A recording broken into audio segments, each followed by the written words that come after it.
Yo soy Alexia, él es mi esposo Carlos y este es un episodio más del podcast Testigos Extraordinarios. Hoy estamos con una persona muy especial para nosotros. Él es el pastor Pablo Cancino, además de ser parte de la familia, es hermano de mi suegra. Él es quien me bautizó.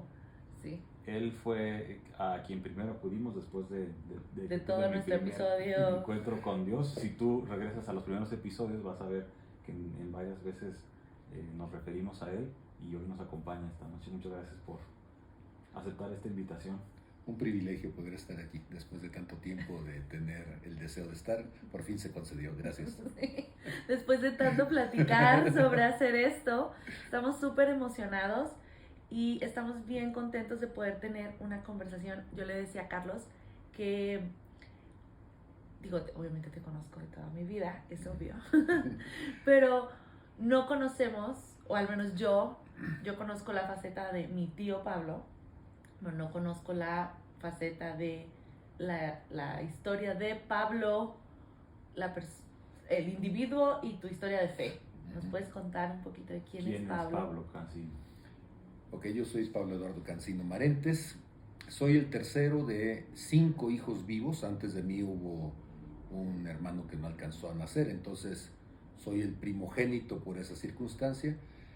La primera cosa interesante de todo esto es, yo soy de espectro autista y pues en mi tiempo no había un espectro como tal, simplemente era chiquillo zongo o alguna cosa así, alguien que se quedaba viendo las cosas y que si se frustraba lloraba mucho. Entonces yo crezco con esta imagen de que soy alguien muy llorón, medio raro, entonces ya era el chiquillo raro de la familia y como buen autista todas me las creía. No sé si ustedes saben eso, pero si alguien de por allí tú le dices esto es de esta manera y el otro te la va a creer y toda la vida va a hacer lo que tú le dijiste que se supone que era lo correcto. ¿Por qué esto es importante? Porque estando yo más o menos como de unos 6, 7 años de edad, no recuerdo exactamente, nos llevaron a la primera comunión. Yo no sabía que Dios existía y entonces la primera vez que fui me dijeron Dios existe y para mí fue extraordinario porque me dijeron que todo lo que estaba a mi alrededor, todo eso lo había creado Dios. Pues yo estaba sorprendido. Siguiente ocasión me dijeron pues que Dios había hecho al hombre y bueno, pues yo me sentía parte de Dios, muy bien, que habíamos sido hechos a la imagen y semejanza. La tercera semana entonces la cosa estuvo dramática porque dijeron que Dios me había hecho con una capacidad de decisión y entonces que yo había tomado una decisión o alguien la había tomado. La cosa está de que pues yo era pecador, yo había hecho alguna cosa horrible y por mi culpa Dios se había muerto. Ahora, otra vez, si tú le dices eso a una persona neurotípica, bueno, seguramente podrá decir, ay, no te la creo. Pero en mi caso, yo esa semana me puse a llorar y yo no quise ir a la escuela toda la semana. Por haber matado a Dios. Por haber matado a Dios. Yo tenía la idea y tardó mucho que se me quitara, que alguien me iba a descubrir en la escuela y si ya de por sí me hacían bullying, o sea que ahora sí me iban a matar, ¿sí? Y entonces, la siguiente semana, a fuerzas, fui a la iglesia. Mi maestra era la maestra Margarita Plata, mi mamá le contó lo que había pasado y ella estaba muy preocupada, ¿sí? Porque yo ya no quería salir de la casa y entonces la maestra me dijo que sí se había muerto por mí, pero que había resucitado y que todo estaba en paz, o sea, ya no había delito que ahí. Y entonces ya descansé y a partir de ese momento yo fui el más cercano en esa búsqueda de Dios en la familia, ¿sí? Fui monaguillo. Fui el que siempre se vestía de ministro cuando jugábamos de chiquillos y ahí mis hermanas pintaban para las bodas y para las fiestas, entonces yo tenía un saquito y yo me convertí entonces en el sacerdote y hacía la epíclesis y jugaba la transustanciación y a todo lo demás. En ese momento entonces comencé con el proceso de yo quiero servir a Dios, algún día quiero servir a Dios. En esas estaba cuando un día estaba lloviendo mucho, era tiempo de aguas por supuesto, Tepic llueve muchísimo y yo estaba insistiendo que me tenía que ir porque me tocaba dar las campanadas de misa. Mi papá estaba en casa, mi mamá estaba preocupada porque yo tenía que salir y me iba a mojar. Para mí eso no era importante. Y entonces mi mamá me dijo que la obedeciera y mi papá me dijo que antes de ir a la iglesia primero que tenía que hacer todo lo que me dijeran en la casa. Y algo sucedió conmigo que de repente se rompió ese asunto de el concepto de fe. Algo sucedió como que esa contradicción en casa de que sí vas y sirves a Dios, pero si me conviene y si no me conviene o si no quiero, entonces no. Yo entré en una etapa de cierta rebeldía y esa etapa de cierta rebeldía poco a poco se fue agravando por muchas otras circunstancias de vida que quizá no vengan al asunto de la fe. Poco a poco empecé a tener muchos choques con mi papá. Mi padre era un teórico, teníamos en la casa, no sé, algunos 5,000 volúmenes o alguna cosa así. Por mi espectro yo no era mucho de jugar, me hacían mucho bullying en la escuela. Fui violado a los 4 años de edad. Siempre tengo que decir esto para poder justificar cómo entre la neurotipicidad y la violada, como que no me daba mucho gusto acercarme a otros seres humanos. Y entonces me pasé leyendo desde los 5 años y cacho que aprendí a leer. Las pláticas con mi papá siempre eran, ¿qué has leído últimamente? Y ya después de decirle qué libro había leído, me preguntaba el argumento, los personajes y alguna cosa así, qué enseñanzas había obtenido, y esas eran nuestras pláticas. Yo leía Piaget a los 6 años, y a Oparín a los 7 o alguna cosa así, y siempre mi papá me estaba preguntando alguna cosa que para mí se me hacía lo más normal porque pues, toda la vida había sido así. Algún día, como a los 20 y tantos años, me di cuenta de que creo que nadie de los demás chiquillos era así. Y entonces yo iba a la casa de mis amigos a hablar con los papás de mis compañeros, porque mis amigos eran los papás, ¿sí? Y en medio de todo eso, entonces un día mi papá me dijo que antes de meterme a las cuestiones de iglesia, él no era nada creyente, o cuando menos en ese tiempo no lo era, pues que primero entendiera las distintas formas de pensar del mundo. Empecé a leer entonces bastante de izquierda, empecé a leer mucha filosofía, empecé a discutirla con mi papá, y llegó un momento ya en la adolescencia en donde pues como que ya lo habían logrado que yo no tuviera ningún tipo de inclinación religiosa, ¿no? Entonces todo aquello que yo sentía de chico de repente se convirtió más bien como en una cuestión muy agresiva.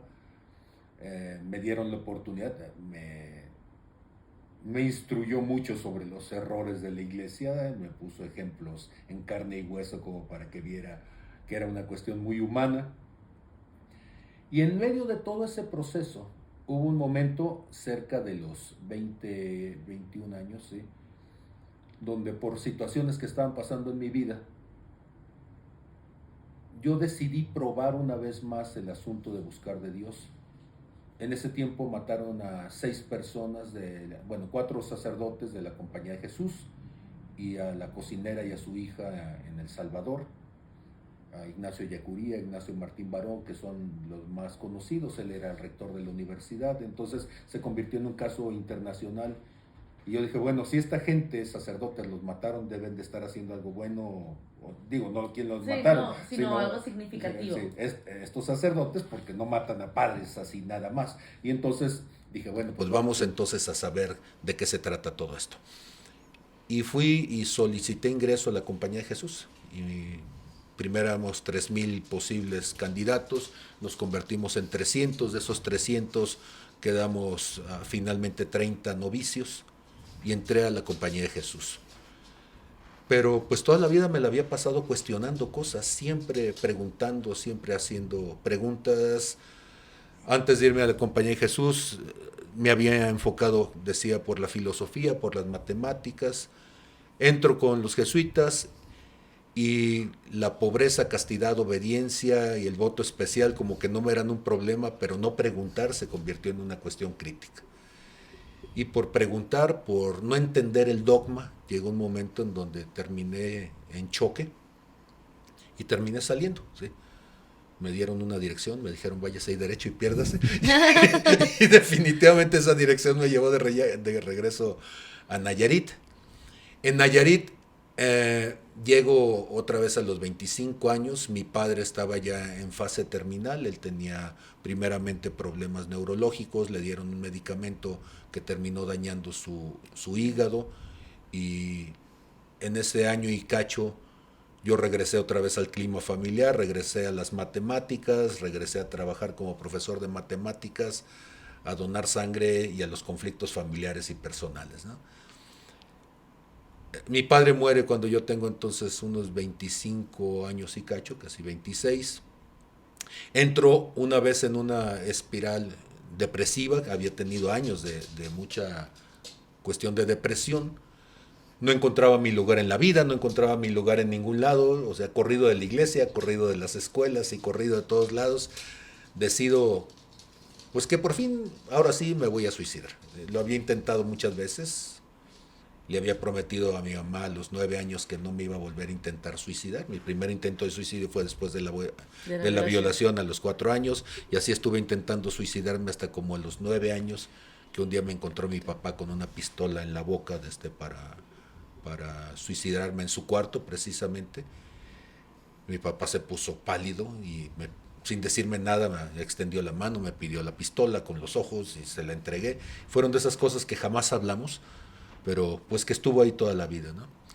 Entonces, a esos casi ya 27 años, yo ya había decidido que no encontraba ningún sentido en las cosas que hacía, y me voy a suicidar. Un amigo me invita entonces a un campamento. Yo había hecho campamentos desde los 10 años porque entré a los Scouts, y los campamentos para mí era un momento así como de muy en contacto con la vida, o sea, meterte al bosque y perderte, meditar y todas estas cosas. Como desconectarte. Desconectarte de la gente. Siempre me ha dado más trabajo conectarme con la gente que con las plantas. Con las plantas, con los animales, ¿sí? Son más amables. Y entonces, cuando decido que me voy a suicidar, él me invita a un campamento, una zona del estado que yo no conocía. Y entonces, yo sé que es bastante estúpido el argumento, pero dije, bueno, no conozco ese pedazo, voy, lo conozco y luego... Y ya luego me muero. Y luego me suicido, ¿no? Después ya no iba a tener oportunidad. Claro. Entonces, voy a ese campamento con mi amigo que había estado acatarrándome casi un año con el asunto de que habláramos de Dios, y me hablaba de la Biblia. Yo venía del seminario, de toda una vida de leer, de estudiar. Supuestamente yo conocía mucha teología. Lo cierto es que entre teología y relación con Dios hay un abismo enorme. Gigante. Y entonces, en medio de todo eso, en ese campamento me hablan del amor de Dios y me era intrascendente, me hablan del poder de Dios, me era intrascendente, me hablan de la empatía de Dios, me hablan de todas las virtudes de Dios, y a mí no me interesaba nada. O sea, todo ese rollo religioso yo lo había escuchado desde adentro y desde afuera, no me decía nada. Y entonces mi amigo, que me conocía desde la primaria, bueno, desde el jardín de niños, me dice, Mateo 11:12, dice, el reino de los cielos se hace a la fuerza, y los violentos, dice la versión del Oso, dice, los valientes lo arrebatan. Y voltea y con una cara de chiste así, sarcástico, me dice, ¿y tú qué? ¿Eres un cobarde? Y yo le dije, no, yo te voy a demostrar que si yo no he tenido un encuentro con este señor, no ha sido porque no lo he buscado, ha sido porque pues él se ha escondido, yo no sé, porque toda la vida lo he buscado, y lo busqué por todas las posibles doctrinas y en la filosofía y en todos lados, y no lo he encontrado. Y le dije, ¿qué tengo que hacer? Es que tienes que decir una oracioncita. Pues digo la oracioncita. No, es que la tienes que decir así, con ganas, con el corazón. Pues con el corazón, ¿sí? Hago la oracioncita y digo, ¿y qué más sigue? Entonces dame tu checklist para decirme qué más sigue. No, pues es que ya después de eso, ahora te tienes que bautizar. Bueno, pues ¿dónde me bautizo? No, es que te tenemos que dar pues una plática de qué es bautizarte. Y digo, bueno, pues dame la plática. No, es que aquí en el campamento no, te la vamos a dar cuando regreses. Regresamos y a la semana siguiente yo estaba diciéndole al pastor, bueno, pues deme la plática. No, es que se van a bautizar otras más gentes. No, pues siguiente semana deme la plática, ¿sí? Tercera semana le digo, si no me bautiza, dígame, no me quiere bautizar, dígame. Y voy a un lugar donde me quieran bautizar. A mí lo que me urgía era cumplir mi checklist y ya decir, ok, después de eso me cumplo y ya me voy. Ajá. Y entonces el pastor me dice, no, pues está bien, vamos a bautizarlos, ¿sí? Y me lleva a un lugar que se llama Laguna de la Mora, que en realidad es un charco ahí en Tepic. Se llena de agua una vez al año, y en mayo pues ya tiene una capa así de agua y lo demás es lodo. Y entonces me llevan a bautizar. Cuando veo que se mete, nada más veo que sonríe. Dice, métase, Pablito, voy metiéndome. No, pues me daba el pecho, ¿sí? Y cuando me baja, pues salí lleno de lodo hasta las orejas. Así que si el bautismo en agua helada algo a mí... Te ensució más. Me ensució más. No, pero eso es un acto de fe, ¿verdad? Y entonces yo con toda la fe, o lo que fuera en ese momento, decido que ya estoy listo con esa experiencia. Y entonces voy con mi amigo y le digo, ya me bauticé en agua, ¿qué sigue? No, pues te tienes que bautizar en el Espíritu. Y vamos entonces a la casa de quien después se convirtió en mi cuñado.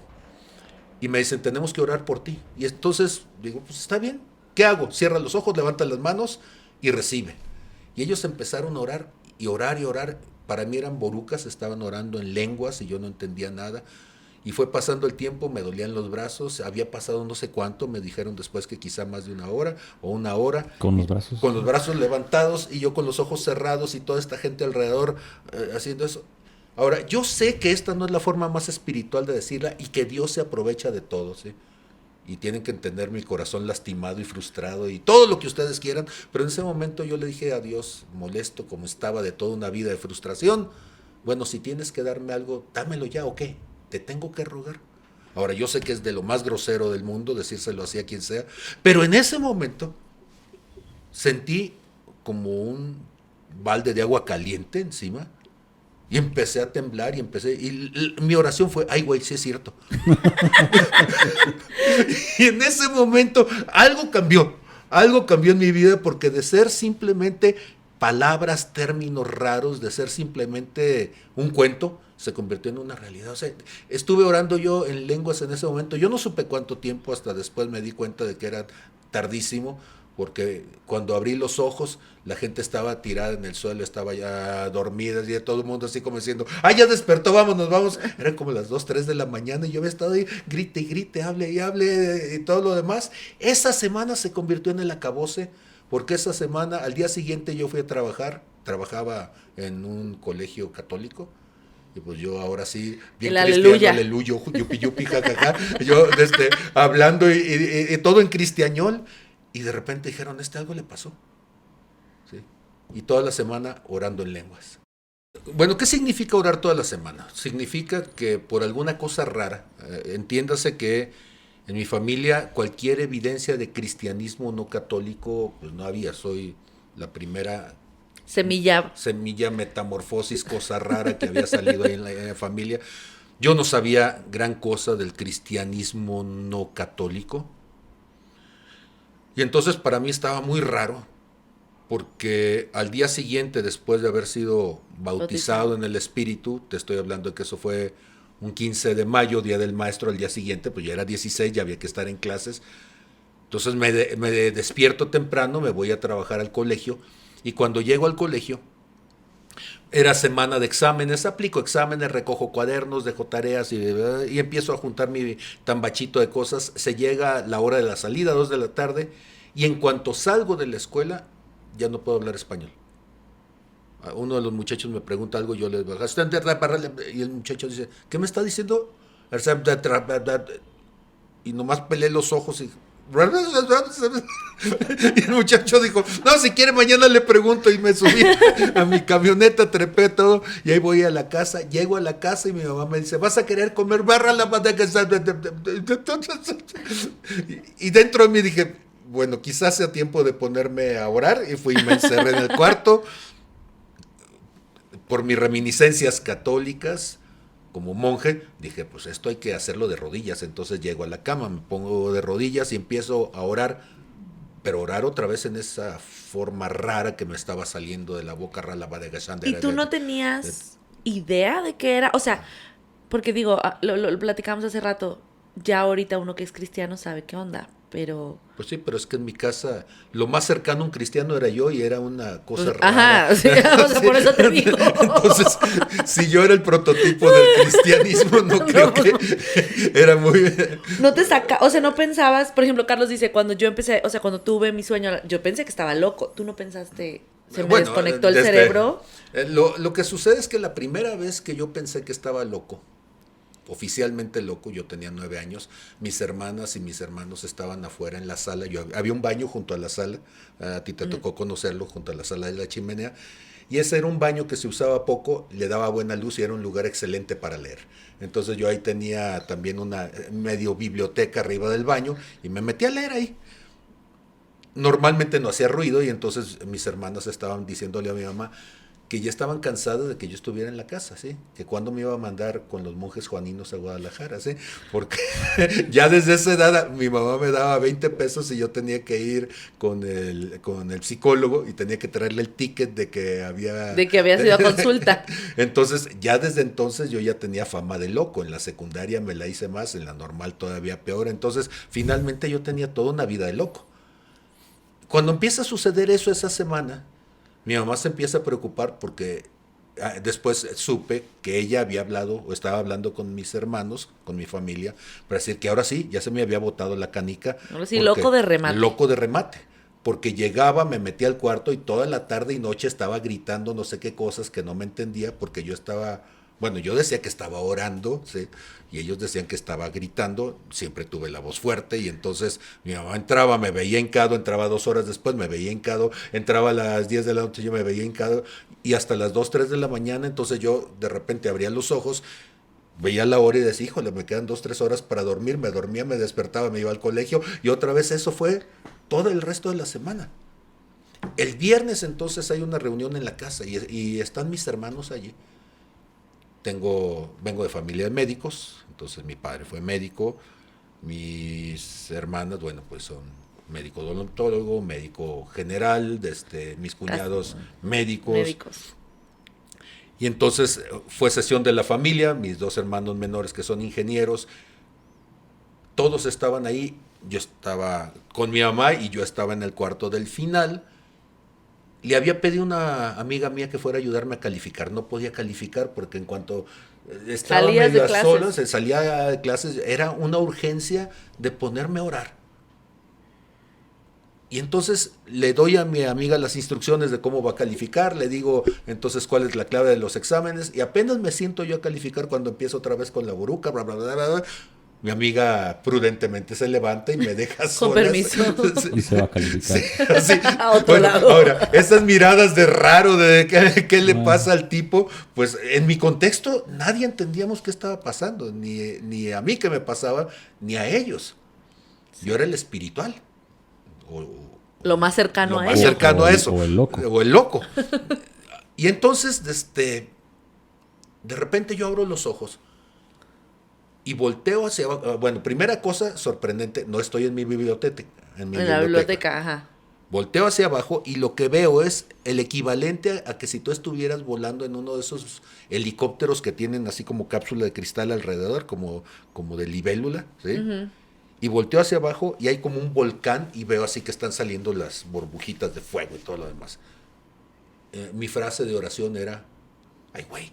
¿Sí? Entonces yo digo, ay, güey, ¿qué es esto? ¿Qué pasó? Y volteo hacia arriba y lo que veo es que están cayendo unas cosas, así como sombras, y las veo como de color negro. Ahora, fui formado científicamente toda la vida y digo, bueno, ¿y esto qué es? ¿Dónde estoy? O sea, ¿qué pasó conmigo? ¿Cómo fue que llegué aquí? Y cuando van bajando y de repente una de ellas toca la superficie de ese volcán, lago de lava, fuego que está ahí, es un dolor increíble que siento. Ahora, siempre digo esto en esta parte. Yo ya había pasado tanto bullying, tanto dolor, tanto rechazo, violencia, y me había dado cuenta que al que llora le pegan más. En mi casa eso era una práctica y te pegaban hasta que dejabas de llorar. Entonces yo ya había aprendido no llores. Para poderlo sujetar eso y mantenerlo en control, había aprendido a soportar el dolor quemándome, encajándome agujas, causándome dolor para aprender a tolerar el dolor. Una vez me accidenté, me arranqué 2 dedos de un pie, soy muy resistente a los analgésicos, entonces me dieron un palito así como con esta... Como en la Edad Media. Como así más o menos, así con gas, un trapito, y me dijeron, muérdelo, y lo mordí, y entonces me echaron 40 puntadas en cada dedo para podérmelo pegar, ¿no?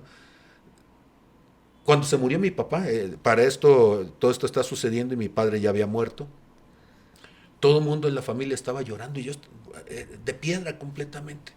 Jamás expresaba ya una emoción, nada empático, nada de Como dolor. desconectado emocionalmente. Desconectado emocionalmente ya, un zombie. Pero en ese momento mis gritos se escuchaban entonces hasta la esquina de la casa. Por el dolor que sentías. Por el dolor que sentía adentro. Y yo estaba diciendo, ya no quiero sentir, yo voy a ir, decía. Y después digo, bueno, voy a ir a dónde. Pero yo decía, pues yo voy a ir, yo voy a hacer lo que tú quieras. O sea, ya no quiero sentir. Y en eso llega toda la familia que estaban en reunión para saber cuándo me iban a mandar al manicomio. Y en ese momento que llegan todos, mi mamá se acerca y me dice, ¿qué tienes, hijo? ¿Por qué lloras? Y le digo, es que se están cayendo las almas al infierno. Y yo no quiero que eso suceda. Y ella me dice, no, es que así tiene que ser. Y en ese momento de estar hincado, brinqué, caí parado, volteé, le señalé con la mano y le dije, te reprendo, Satanás. Ahora, ojo, yo no tenía todo el contexto bíblico como para saber si esto era parte de algún versículo. No, yo simplemente me salió y cuando le digo eso, ella cae desmayada, ¿sí?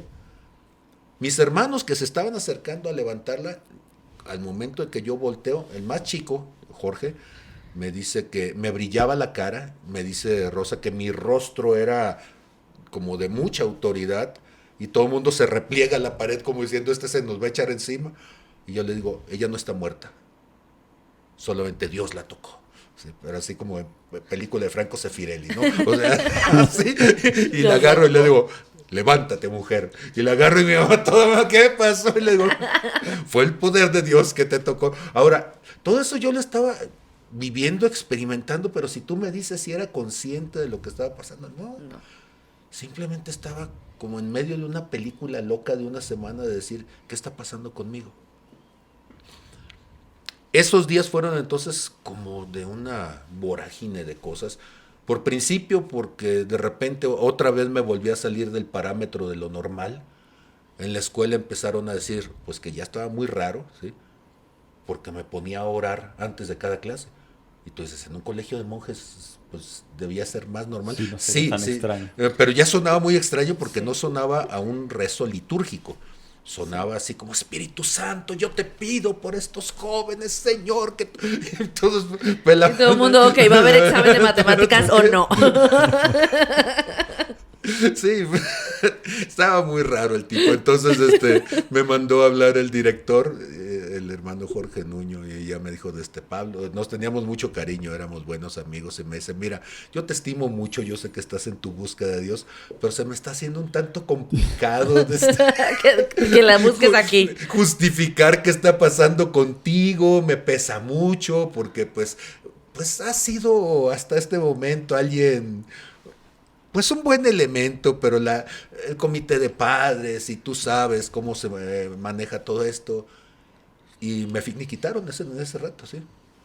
Y en lugar de darme lo que por ley debían haber sido, no me acuerdo si eran como 3 meses de finiquito, él de su propio salario me dio 1 año de salario. Sí. O sea, yo creo que te vio tan loco que dijo, este pobre no va a conseguir otro trabajo. Y entonces... haber dicho, tengo que... Ahora, conmigo estaban pasando cosas raras, ¿sí? O sea, raras. Bueno, siempre fui de leer mucho. Y entonces, pues me senté esa semana, ¿sí? Me quedé sin trabajo. De hecho, esa semana, después de todas las cosas que pasaron, me senté y leí la Biblia de tapa a tapa, ¿sí? Siempre decimos desde Génesis hasta Apocalipsis, mapas, y la concordancia y todo lo demás. Pero fue increíble porque, honestamente, yo siempre había pensado que el Espíritu Santo, voy a decir algo teológicamente terrible, pero dicen los chavos, la palomita buena onda, o sea, y con todo lo grosero que se oiga. Sí, yo pensaba que era la palomita buena onda, ¿sí? Y de repente te das cuenta de que te está hablando, ¿sí? Ahora yo sé, esto suena loco otra vez y entonces empiezas a oír voces en tu cabeza, ¿no? Pero de repente no son las voces en tu cabeza, es cosas que están sucediendo y de repente que sabes que van a pasar y suena bien loco porque nadie te prepara para decir que la voz de Dios existe y nadie te prepara para decir que lo que escuchas con la voz de veras puede pasar. Y entonces yo empecé a ver que la Biblia decía cosas, ok, dice un montón de cosas que tú las has leído toda tu vida, porque yo empecé a leer la Biblia desde los 7 años de edad, ¿sí? Pondrás las manos sobre los enfermos y sanarán. Y toda la vida lo había leído. Pero por primera vez puse las manos sobre alguien y sanó. Tú dices, órale, güey. Ahora, esas eran mis oraciones, órale, güey. Entonces sí sana, y entonces busqué otra persona y puse las manos y sanó. Y yo estaba sorprendido. Luego me hablaron de un centro de rehabilitación en la costa y me dijeron que había una persona que estaba endemoniada. Y como yo andaba en esa parte, en esa fase de todo lo que me decían, yo decía, bueno, la Biblia dice que echarán fuera demonios. Y yo dije, esta es la mía. Y ahí voy entonces a la costa. Este demonio. Ya llego con la persona al centro de rehabilitación y me dicen, no, pues es que ahí está dentro, en ese cuarto. No, pues ya me metí yo. Y estaba un cuate bien tranquilo, ¿sí? Y dice, ¿a qué vienes? Pues te vengo a buscar. Pues ya me hallaste. Pues eso venía, así como de película. Y dice, y entonces está el tipo y saca una cerveza y la pone así y dice, ¿la quieres así? Y la agarro. Dice, o más fría. Y se enfrió. Y la congela. Ahora, ojo, sí. Yo soy un matemático que tiene 2-3 semanas de estar en esta locura, ¿sí? Y para mí todo era así como, esto está raro, ¿sí? Y entonces yo fumaba en ese tiempo, ¿sí? Y me dicen, ¿fumas? Yo, sí, pero no, gracias. Échate uno. Y se pone el cigarro en la boca y con el dedo lo enciende. Me echa el humo en la cara, ¿sí? Yo hubiera salido corriendo. Y entonces me le quedo viendo y le digo, ¿me quieres presumir? ¿Me quieres asustar o qué quieres? Dice, ¿no te vas a ir? No, pues yo vengo a que te vayas tú. Sácame, a que te saco. Ahora, lo raro de esto es, ok, y nos pusimos, y yo empecé con mi cristianismo 2-3 semanas afuera, en el nombre de Jesús, y el otro, no me salga. Yo había llegado como a la 1 del mediodía, eran como las 8-9 de la noche, ¿sí? Y entonces ya tocan la puerta y me dice, oiga, si no lo ha sacado, ya váyase usted, ¿no? Porque ya vamos a cerrar el centro. No salió muy buen exorcista. Yo dije, bueno, aquí algo no está bien. Pero la cosa es que de repente no solo te das cuenta de que esta cosa rara de que si Dios existió. No, ahora, cada día yo terminaba y yo decía, esto está loco. Porque una cosa es que te cuenten cosas locas, otra cosa es que veas películas locas, y otra cosa que de repente tú estás en la película loca, y tú estás como parte de los locos. De los locos, de esa escenografía media loca.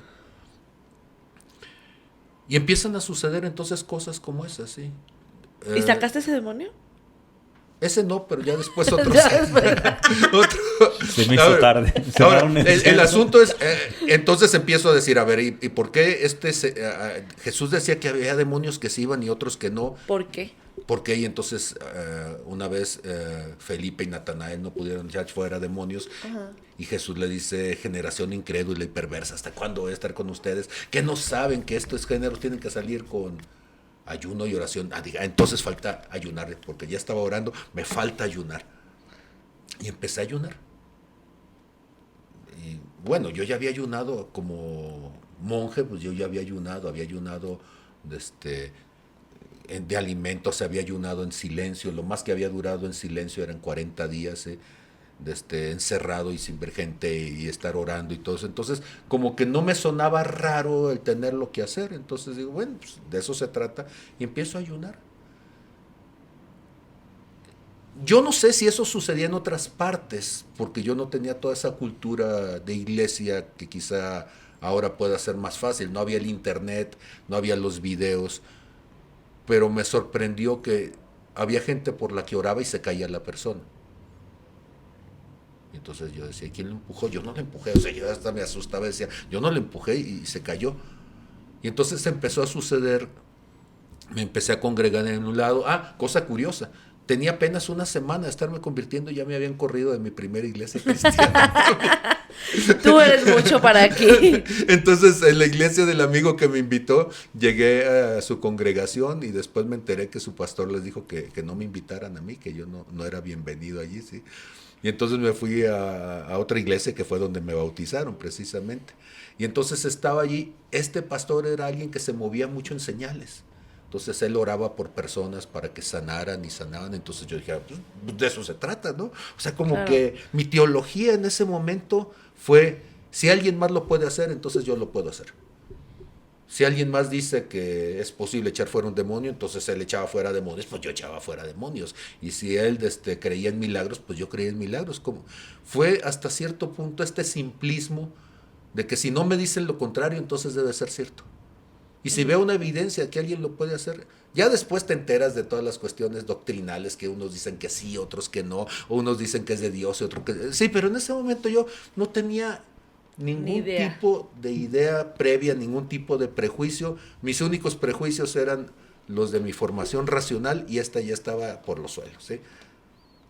Entonces empiezo a buscar, a creer, a meterme con Dios, a tratar de descubrir cómo era el mundo espiritual. Oran por mí y resulta que traigo un montón de bichos también, ¿sí? Y esa sensación de cuando tú estás endemoniado, pues es bien rara. El pastor con el que me estaba congregando me dijo que iba a orar por mí, entonces pues yo era el respetable profesor de matemáticas, ¿sí? Toda sapiencia y un hombre muy ecuánime y demás, y de repente estaba rasguñando la mesa, así, y yo decía, lo quiero matar, y yo decía, bueno, ¿y por qué lo quiero matar si no me he hecho nada? Pero se empieza a dar una cuestión dual al interior curiosa, porque sabes que no eres tú y sin embargo, Porque lo sientes ¿por qué y lo porque lo sientes haces. y por qué lo haces? Y estuvo ahí como 2, 3 horas orando por mí, hasta que llegó un momento en donde me dice, bueno, Pablito, ¿usted quiere ser libre o no? Y yo dije, yo sí. Ah, pues entonces vete, demonio. Y ya se fue. Y dije, tan fácil, si hubiéramos empezado por allí. Por ahí. Y entonces yo ya empecé a decirle a la gente, bueno, ¿tú quieres ser libre? Sí, no te estoy hablando a ti, demonio. Cállate, demonio. Te Ajá. estoy hablando A ti, persona. a ti, persona. Y entonces, de repente las personas eran libres. Y yo dije, mira, está fácil. Poco a poco, entonces, fueron 6 meses, mis primeros 6 meses estaba en Tepic, en un instituto bíblico. Como siempre, todas mis respuestas eran, ponte a leer. Eso fue desde los 6, 7 años. Entonces, cuando caigo al cristianismo, pues la respuesta es, ponte a leer. Empiezo a leer todos los libros del contexto, los que pude comprar, los que me prestaron, los que estaban al alcance. Me meto en un instituto bíblico y estoy estudiando. 6 meses después terminé en ese instituto bíblico y yo sentía que me faltaba un montón. Entonces me voy a Guadalajara y sigo en el instituto bíblico allá. Estoy 2 años en ese instituto bíblico. Salgo y sigo estudiando de todos modos, ¿sí? Estuve hasta el año 2000 allá y me regreso a Tepic. Entonces, en Tepic primero comencé apoyando en una iglesia, fueron 4 años de copastorear y luego empecé a pastorear yo. Regreso a la universidad. Resulta que en todo ese tiempo, pues yo había estado desde que me convertí hasta más o menos 2004, desde el 95 hasta 2004, enfocado únicamente en la iglesia, lo cual es interesante, romántico, y si estás soltero, ideal, pero ya Genial. casado y con 2 hijas, pues ya se puso muy complicado. Y entonces un día me invitaron a dar unas clases gratis a la universidad y después de dar una semana de clases me invitaron a quedarme, metí mis papeles y me contrataron. Y entonces ahora tenía que subdividir mi tiempo entre la iglesia y la universidad. Y en la universidad, pues si no tienes papeles, pues te pagan poquito. Entonces mi esposa me dice, bueno, voy a orar por ti para que vuelvas a estudiar. Y oró por mí para que estudiara y volví a estudiar. Entonces, no había, para eso cuando yo me convertí tenía lista ya mi tesis de la licenciatura en matemáticas. Me cayó un virus, contradictoriamente el Natas, que era el Satán al revés. ¿sí? Y entonces el Satán destruyó mi tesis. Y años después entonces tuve que volver a hacer la tesis para licenciarme de matemáticas. Y luego entré a una maestría con beca CONACYT, que fue la que le pagó los pañales y la leche a mi hija. Y esa fue una maestría en tecnologías para el aprendizaje. Luego hice en un convenio con los cubanos un doctorado en educación, un doctorado en filosofía. Y me anduve rodando en la universidad y ya últimamente regresé otra vez a las matemáticas, donde soy maestro de teoría de números, de estadística, de métodos numéricos y de cosas como esas. Y esa es la introducción. esa es la introducción más o menos. Entonces tú dices, ok, ¿cuál es la experiencia de fe? Mira, la experiencia de fe es que todos tus años de racionalismo no te preparan para el mundo espiritual. No te preparan, sí. La gente piensa que los cristianos son gente estúpida que no estudia. Sí. Yo creo que el ser humano es estúpido en que estudie, ¿sí? Y eso ya viene en el paquete. Y que el doctorado no te quita lo tarado, tampoco es cierto. Pero lo cierto es que hay tantas cosas que no entendemos. Quienes nos hemos pasado toda la vida estudiando, podemos decir como Sócrates, yo solo sé que no sé. ¿Sí? Nos queda claro que nuestra ignorancia es mayor que nuestro entendimiento y que tú no puedes explicar por qué pasan cosas que se salen de toda razón humana. Pero eso significa que nuestra capacidad de visión dimensional es muy pobre. Tú no puedes explicar la vida. Tú eres del campo clínico, tú no puedes explicar la vida, tú no puedes explicar cómo un puño de materia se convierte en algo vivo y se transforma. Tú no puedes explicar por qué el ser humano piensa. No puedes explicar ni por qué estás aquí, ni por qué cambias. No podemos explicar nada. ¿Sí? Curiosamente, la gente en la iglesia está peleada con la razón. Y la gente en la ciencia está peleada con la espiritualidad. Pero ninguna de las dos es aislada de la otra. De hecho, yo me atrevo a decir que la gente que tiene más fe en este mundo es la gente de ciencia. Entonces, ¿cómo es eso? Sí, porque la gente de ciencia puede estar dispuesta a pasar toda su vida tratando de mostrar algo que nadie más en el mundo ve. ¿Sí? Y que no es dogmático, además. Porque el dogma no es fe, el dogma es religión. O sea, eso que te digan que hay una verdad a fuerzas, eso no es fe. La fe es profundamente intuitiva. La fe es profundamente razonada. O sea, cuando tú eres capaz de entender algo tan profundamente que sabes que es verdad, no porque te lo insistieron, no porque te obligaron, sino porque tienes la sensación de la verdad. Sí, tú dices, yo sé que con un poco de elementos yo lo podría demostrar. Sí. Y tú puedes pasar toda tu vida, y la gente de ciencia eso hace, dice, es que yo sé que esto va por aquí, y se la pasan busque hasta que logran los elementos que comprueban que esto que yo presiento. Ahora, alguien me puede decir, sí, pero entonces con Dios tú puedes aplicar el método científico donde tú dices ensayo, error y lo puedes repetir una y otra vez. Bueno, si Dios fuera una rana, pues quizás sí. Pues sí, pero Dios no es una rana como para que en la biología tú agarras un electrodo y desarmas la rana, le abres y le pones los electrodos y se mueve la patita y siempre se va a mover la patita. Sí, pero con Dios no sucede eso. Tú oras por una persona y la sanas y al día siguiente dices, ahora vamos a traer las cámaras y vamos a orar para que se vea, y Dios dice, toma, sí, hoy no hay poder. Hoy no hay poder. Y tú estás ahí como que si Dios lo pudieras engañarse. Entonces Dios lo puede hacer ¿cuándo? Cuando Él quiere, soberano. Y lo va a hacer contigo, sin ti y a pesar de ti. Y cuando tú pienses que ya no pasó nada, Él te sorprende con algo que tú ni te esperabas. Porque finalmente estamos hablando de una inteligencia superior contra un montón de atarantados que somos nosotros. Pero esa es la esperanza del ser humano, de decir, Él que sabe más y puede más, lo puede hacer. Ahora la gente dice, sí, pero es que esos cristianos mensos, ok. Pensemos, por ejemplo, no sé, ¿cómo se llama este señor de la leche hervida que se mueren todos los bichos? Luis Pasteur. El Luis Pasteur, sí. Una vez se sube un joven y le empieza a hablar del marxismo y le empieza a decir un montón de cosas porque el tipo trae una Biblia en la mano. Y entonces le empieza a decir que, bueno, pues eso es una cuestión retrógrada, que si él fuera un agente de ciencia, él le entendería mucho más. Y él le dijo, sí, jovencito, el día que guste, lo invito a que podamos platicar. Me pareció muy interesante su punto de vista. Tome mi tarjeta para que me busque, ¿sí? Luis Pasteur. ¿Sí? Entonces o podríamos pensar en Newton, ¿no? Que siempre la gente dice, Newton, es que es la racionalidad, el padre de la física clásica. Cuando mueren todos sus baúles, lo que encuentran son estudios hermenéuticos sobre la venida de Jesús, ¿sí? Donde él está haciendo numerología bíblica para tratar de entender cuándo venía Jesús. El hombre está obsesionado, ¿sí?, con la venida de Dios. O Blas Pascal, que deja de hacer matemáticas a los 22, 23 años y pasa sus siguientes casi 10 años, cuando muere a los 32, 33, tratando de entender a Dios. Entonces, curiosamente, la gente muy inocente le es fácil creer en Dios. La gente muy formada en la campana de Gauss le es fácil entender a Dios.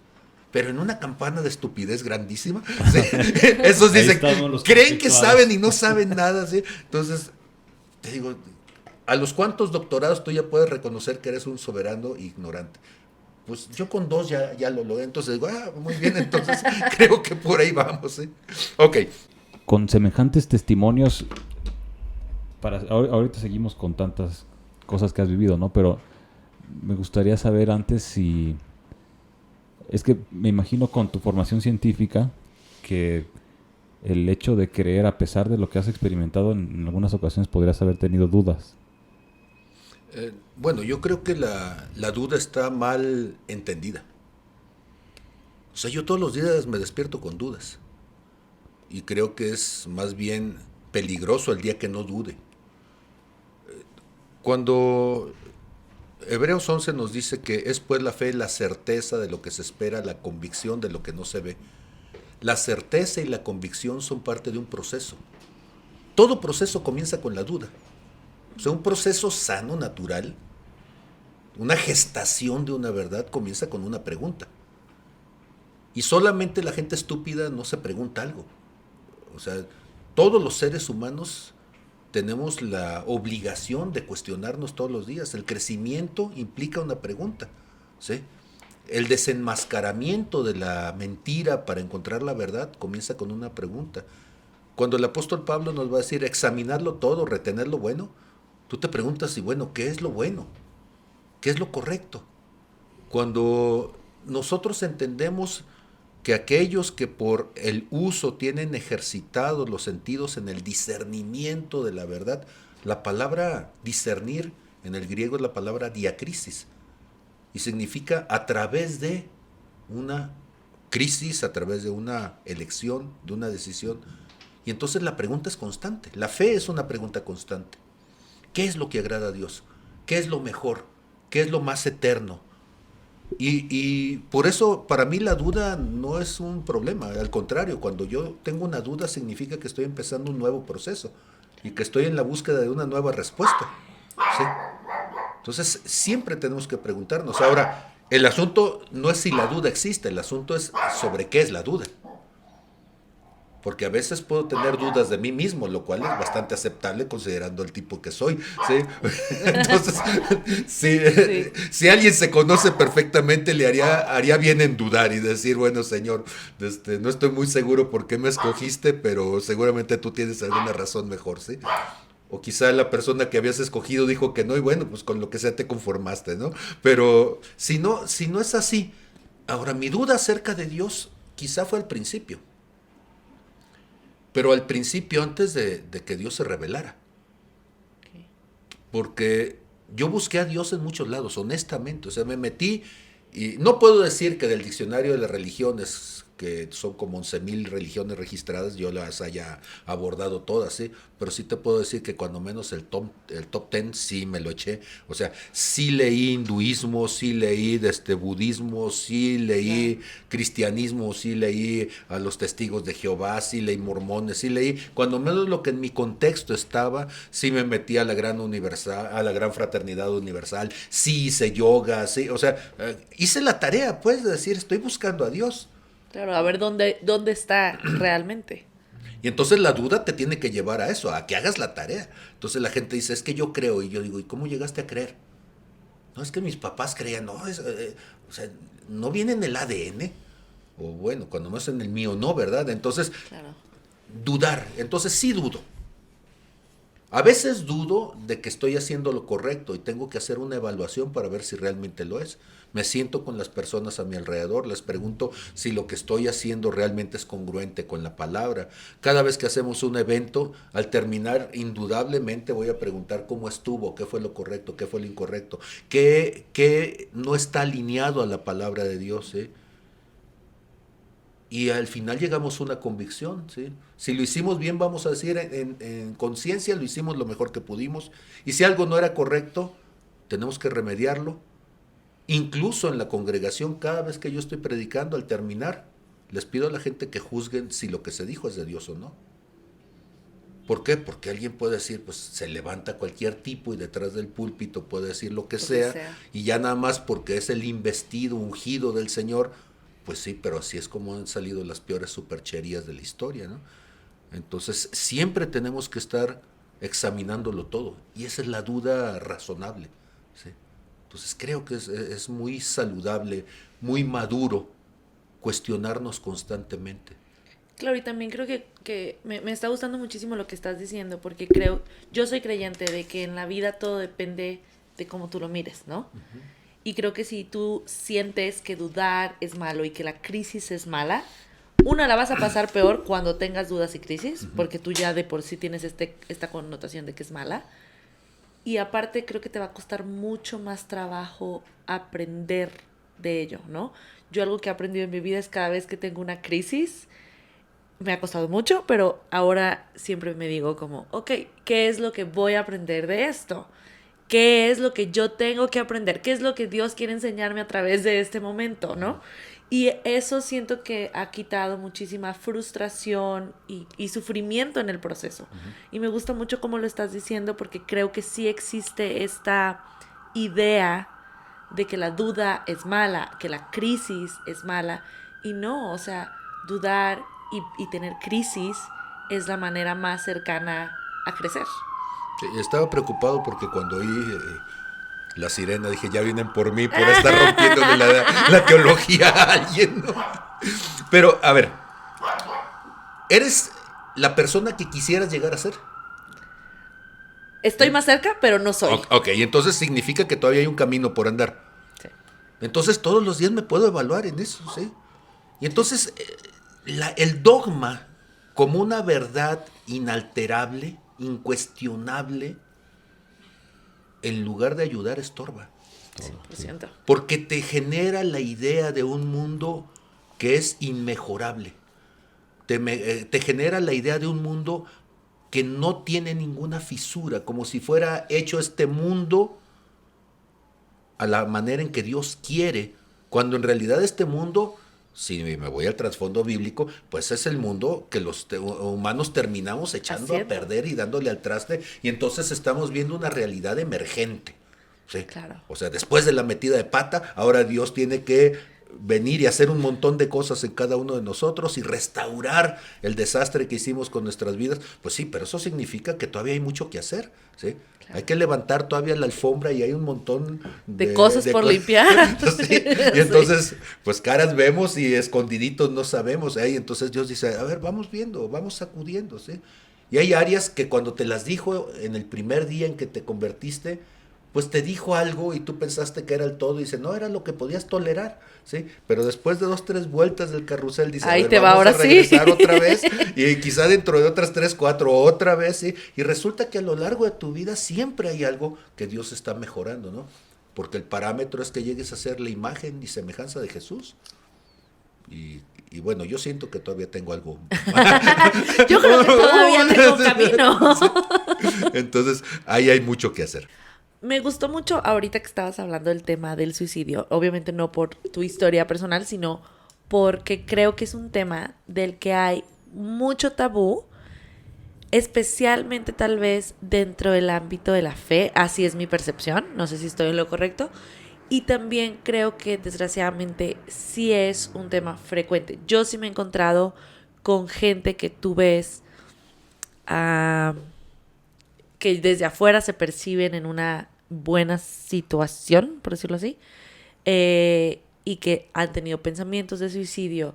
Quisiera saber cómo es tu historia con eso y cómo, o sea, sientes que tu fe transformó eso o lo acompañó, lo cambió. ¿Cómo fue eso?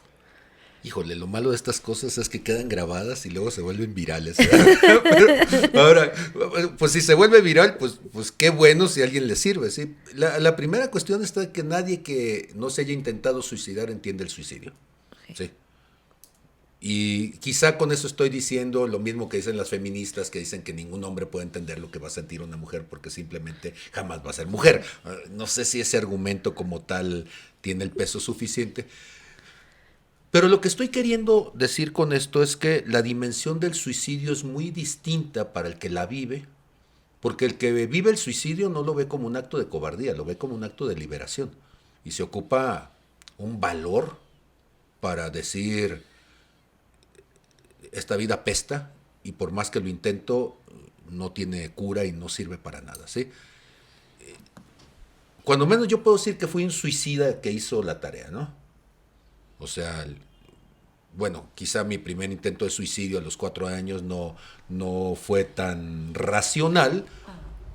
Había sido violado por alguien de la familia, entonces eso implicó que no podía acudir a la familia. Pues si la familia te viola, entonces pues la familia también pues, te hace daño Te traiciona. y te traiciona. Claro. Luego, si la gente más cercana a mí, que era la que me debía de proteger, en el caso de mi papá, pues era el que me daba pelas más fuertes, pues entonces tampoco era como una opción. Claro. Y bueno, entonces vas descartando.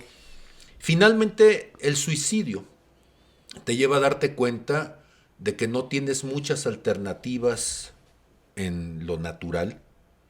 Y entonces el decidir poner fin a tu muerte es decidir poner fin a tu sufrimiento.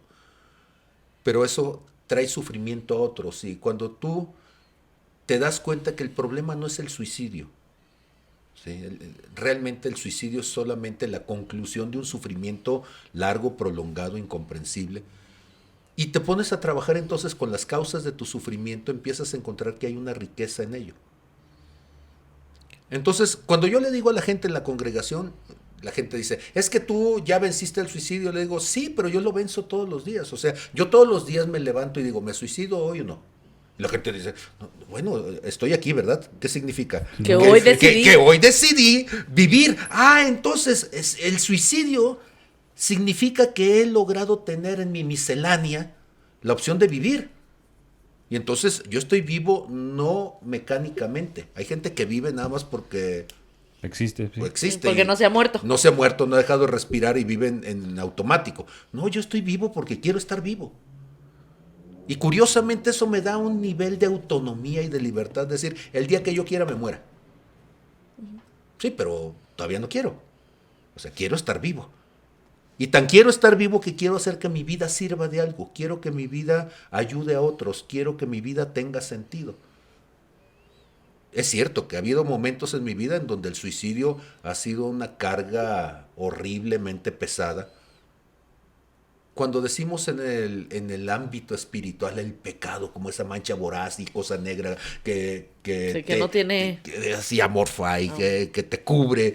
Yo digo, bueno, pues mira, mi ventaja es que mi pecado es el suicidio y señal de que estoy aquí es que lo he vencido. Pero tu pecado, que es el juicio, ¿cómo te está yendo? Hola, o cómo te está yendo con la mentira, o cómo te está yendo con el robo. Digo, porque yo acepto que me llama la atención, pero sigo vivo. Y tengo años que no me corto, que no me cuelgo. Entonces dices, ¿es una opción? Sí, la muerte siempre es una opción.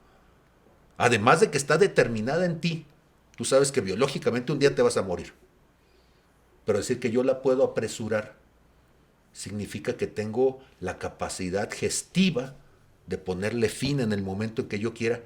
Pero un día descubrí que también tenía la capacidad gestiva de vivir. Y eso me lo dio el suicidio. Entonces, a partir de la edad en donde yo descubrí a los 9 años que podía decidir no morir, porque le prometí a mi mamá que no me iba a morir, entonces también decidí vivir y buscar la vida. Yo sé, suena raro, Bueno, es que la gente lee la Biblia, pero nunca entiende lo que dice Deuteronomio 30:19, cuando Dios dice, pongo delante de ti la vida y la muerte, Elige. la bendición y la maldición. Elige pues La vida. la vida. Entonces Dios dice, tú puedes vivir o tú puedes morir. Y la gente nunca entiende que tú te puedes suicidar de múltiples formas. Puedes echar a perder tu vida de múltiples formas. Puedes terminar con tu capacidad de ser un ser extraordinario, vivo, maravilloso, de múltiples formas. ¿Sí? No necesariamente cortándote la vena. O sea, No, ser estúpido es peor porque es una muerte dolorosa, lenta y además que afecta a ti A y a todos. muchísimo. Y hay mucha gente que usa la estupidez como suicidio. Digo, busquen otras formas, nos tienen aquí a la expensa. ¿Sí? Entonces, ok, y entonces tú dices, ok, esto es dogmático, no se habla de eso, claro. Porque en la iglesia de repente tenemos discursos mágicos, discursos de buena onda que no le ayudan a la gente a enfrentar esta decisión de vive y si vas a vivir haz que tu vida valga la pena. Ahora, ¿se habla de suicidio en el cristianismo? Pues no cuando debería, porque el apóstol Pablo dice, con Cristo estoy juntamente crucificado y ya no vivo yo, más vivo. Ok, ¿y quién me llevó? Pues yo. Entonces resulta que el cristianismo está basado en una iglesia ascética de un suicidio espiritual, la muerte del yo, la muerte de la carnalidad, la muerte... Y dice uno, bueno, si no entiendes el suicidio, no entiendes el trasfondo de lo que eso está diciendo. La opción de la muerte para la vida es un suicidio. Sí, yo sé, van a decir que hay gente que va a pensar, estás torciendo la palabra. Bueno, y entonces, ¿quién te va a llevar a la muerte? Si no es una decisión personal, ser tú directamente quien te haces cargo de tus áreas de carnalidad, pues entonces ya no eres tú, ya no es vocación. O sea, si yo digo, Dios llévame, entonces Dios me va a llevar a rastras porque yo no quiero y entonces el malo, el perverso, el Es Dios. maldito va a ser él. Y Dios dice, no. Sí, ahí está el caminito. Y si quieres, Si quieres, mira, de 3 clavos, 2 te los pones tú y 1 dáselo a tu compadre. entonces tú te puedes poner el primer clavo en los pies, tú te puedes poner el segundo clavo con un poquito más de trabajo en la mano, ¿sí? Pero el tercero necesitas quien te ayude, ¿sí? Pero de todos modos la actitud de estar dispuesto es una actitud para el mundo suicida. Por eso el apóstol Pablo va a decir que las cosas de fe son locura para el hombre natural. Y entonces para las personas naturales hablan mal del suicidio, pero viven suicidamente, viven estúpidamente autodestruyéndose. Y la gente espiritual, podemos hablar del suicidio y optar por la vida, tan tranquilos. ¿Sí? Entonces, pues para mí no es un tabú hablar del suicidio, cuando menos en mi vida y con la gente que está alrededor, y yo les digo, date cuenta además que tus consecuencias de suicidio van a ser horribles. Porque curiosamente, tu cuerpo es un freno, es un límite al dolor. ¿Sabían ustedes eso? Sí, o sea, mira, biológicamente el dolor que tú puedes sentir está limitado por tu capacidad consciente de mantenerte sintiendo ese dolor. Tu cuerpo llega un momento en donde el dolor es tan intenso que se desconecta. que se desconecta. Entonces yo necesito este cuerpo que cuando le duela mucho, se desconecte. Supongamos que yo tuviera una enfermedad terminal que fuera muy dolorosa. Me muero y ya se acabó el dolor porque era algo corporal. Pero supongamos, aunque la Biblia dice que es así, que este espíritu y esta alma son eternos. Y que mi dolor es Y espiritual. que el infierno, el lugar de castigo, ¿sí? Es un lugar donde el gusano no muere jamás y donde la llaga jamás sana, donde la flama jamás se apaga.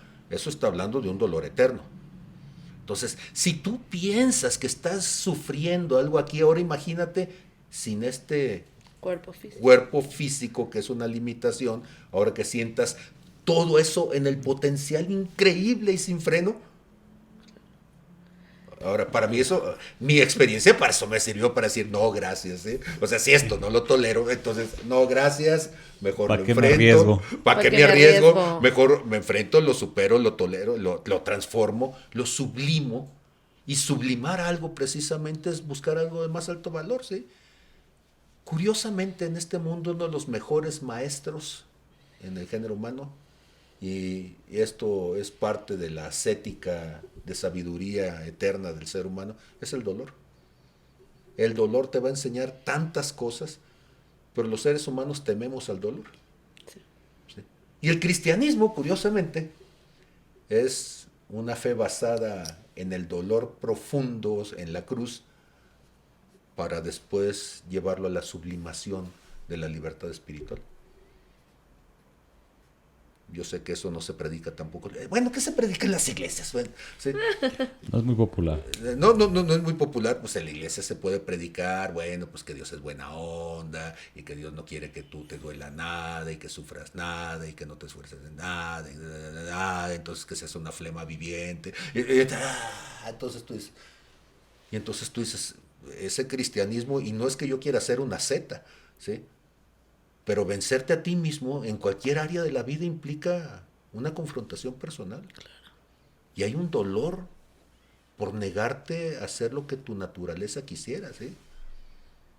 O sea, decirte que no a las cosas que te gustan. Por eso somos primer lugar en diabetes en el mundo, ¿no?